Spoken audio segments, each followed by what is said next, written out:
Adiala jail میں بے گناہ قید، بانی تحریک انصاف عمران خان کا قوم کے نام پیغام، بتاریخ 13 مئی 2024۔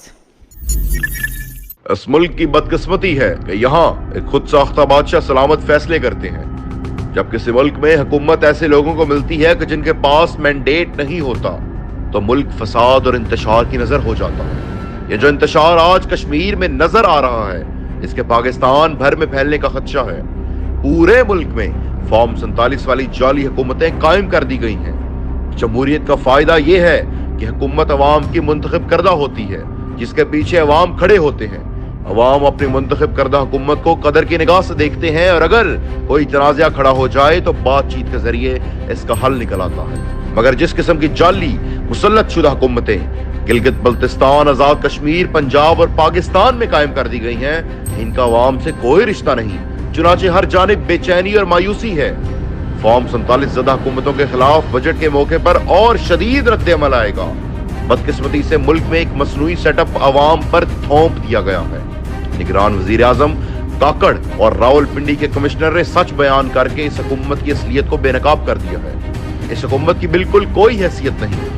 SIFC جیسا غیر آئینی ادارہ اس ملک پر تھوپ دیا جاتا ہے اور کوئی نہیں بولتا۔ اس کا ایک ہی کام تھا کہ ملک میں پیسہ لائے گا، جبکہ پاکستان بزنس کونسل نے کھل کر بتا دیا ہے کہ پیسہ ملک میں آنے کی بجائے باہر جا رہا ہے۔ ایک طرف قوم کو زرعی انقلاب کی ٹرک کی بتی کے پیچھے لگایا گیا، اور دوسری طرف گندم درآمد کر کے اربوں کی دہاڑیاں لگائی گئیں، جس سے گندم کا کاشتکار معاشی طور پر قتل ہو گیا۔ اس جعلی سیٹ اپ میں حکومت ان لوگوں کو دے دی گئی ہے کہ جن کی اپنی ساری دولت ڈالر کی شکل میں باہر پڑی ہوئی ہے۔ لیڈر کو قربانی دینی پڑتی ہے، اور نواز اور زرداری کا یہ گروہ کسی صورت قربانی نہیں دے گا، اور نہ ہی یہ لوگ اپنا پیسہ ملک میں واپس لائیں گے۔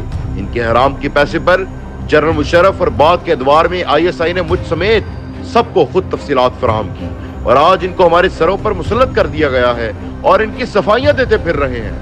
اس جعلی نظام کو قوم پر مسلط کرنے کا مقصد صرف اس ایک آدمی کی طاقت میں اضافہ کرنا ہے، جس نے اپنی ذاتی طاقت کے حصول کے لیے پورے ملک کو تباہ کر دیا ہے۔ حمود الرحمان کمیشن رپورٹ نے واضح کر دیا تھا کہ کس طرح ایک شخص یحییٰ خان نے اپنی ذاتی طاقت بڑھانے کے لیے ملک کو ٹوٹنے دیا۔ حمود الرحمان کمیشن رپورٹ پاکستان کے ہر شہری کو پڑھنی چاہیے، تاکہ سب کو پتہ چل سکے کہ یحییٰ خان اور شیخ مجیب الرحمان میں سے غدار کون تھا۔ میں اس وقت جیل میں اس وجہ سے موجود ہوں کیونکہ میرے جیل سے باہر ہونے سے بادشاہ کی طاقت کم ہوگی۔ 9 مئی کو صبح پاکستان کی سب سے بڑی سیاسی جماعت کے سربراہ اور پاکستان کے سب سے زیادہ اعزازات تمغے جیتنے والے شخص کو جس طرح ہائی کورٹ سے اغوا کیا گیا، اس کا مقصد عوام کو اشتعال دلانا تھا، جبکہ میں نے اس دن صبح اپنے ویڈیو پیغام میں واضح طور پہ کہا تھا کہ اگر میری گرفتاری مقصود ہے تو وارنٹ دکھائیں اور گرفتاری کر لیں، میری جانب سے کوئی مزاحمت نہیں ہوگی۔ 9 مئی سے پہلے 25 مئی 2022، 3 نومبر 2022، 8 مارچ 2023، 14 مارچ 2023 اور 18 مارچ 2023 کو مجھے راستے سے ہٹانے اور میری جماعت کے خلاف طاقت کے بہیمانہ استعمال کے ذریعے ہمیں ہدف بنانے کی کوششیں کی گئیں، تاہم میں اور میری جماعت مکمل طور پر پرامن رہے اور کسی قسم کے اشتعال کا شکار ہوئے بغیر آئین و قانون کے دائرے میں اپنی جائز اور قانونی سیاسی جدوجہد آگے بڑھاتے رہے۔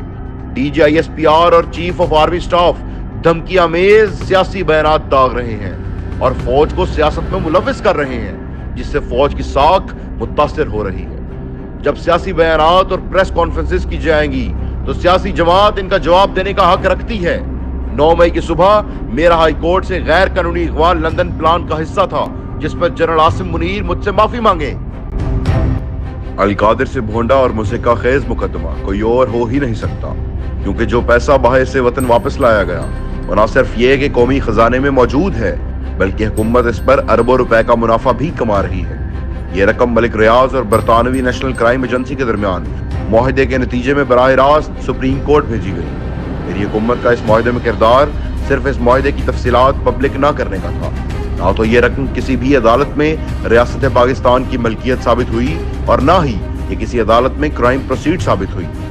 سرکاری اعداد و شمار کے مطابق 2019 کے آخر سے مئی 2023 تک حکومت پاکستان وطن واپس آنے والے اس پیسے پر